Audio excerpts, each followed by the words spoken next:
ട്രംപിന്റെ പശ്ചിമേഷ്യൻ പര്യടനത്തിൽ ഫലസ്തീൻ വിഷയത്തിൽ നിർണായക പ്രഖ്യാപനമുണ്ടാകുമെന്നാണ് പ്രതീക്ഷ.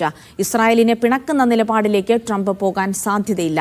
US ബന്ദിയെ ഹമാസ് വിട്ടയച്ച സാഹചര്യത്തിൽ ഗസയിലേക്കുള്ള മാനുഷിക സഹായ വിതരണമെങ്കിലും പുനരാരംഭിക്കുമോ എന്നാണ് ലോകം ഉറ്റുനോക്കുന്നത്. പശ്ചിമേഷ്യൻ പര്യടനത്തിൽ വലിയ പ്രഖ്യാപനം ഉണ്ടാകുമെന്ന് ട്രംപ് തന്നെയാണ് പറഞ്ഞത്. ഫലസ്തീൻ രാഷ്ട്രത്തിന്റെ പ്രഖ്യാപനം ട്രംപ് നടത്തുമെന്നും അഭ്യൂഹമുയർന്നു. ആദ്യ ടേമിൽ ഫലസ്തീൻ ഇസ്രായേൽ പ്രശ്നത്തിന് ഒരു സമാധാന പദ്ധതി ട്രംപ് അവതരിപ്പിച്ചിരുന്നു. നൂറ്റാണ്ടിന്റെ കരാർ എന്നായിരുന്നു ട്രംപ് ഇതിനെ വിളിച്ചത്. എന്നാൽ അബ്രഹാം അക്കോർഡ് പദ്ധതി ഫലസ്തീനെ സംബന്ധിച്ചിടത്തോളം നൂറ്റാണ്ടിലെ ഏറ്റവും വലിയ ചതിയായി മാറി. 2017 ജെറൂസലേമിനെ ഇസ്രായേലിന്റെ തലസ്ഥാനമായി ട്രംപ് അംഗീകരിച്ചു. ഫലസ്തീൻ പ്രശ്നം എന്നേക്കുമായി അസ്തമിക്കുന്ന പ്രതീതിയുണ്ടായി. ഈ സാഹചര്യത്തിന്റെ കൂടി സൃഷ്ടിയായിരുന്നു ഹമാസിന്റെ 2023 ഒക്ടോബർ 7 ആക്രമണം.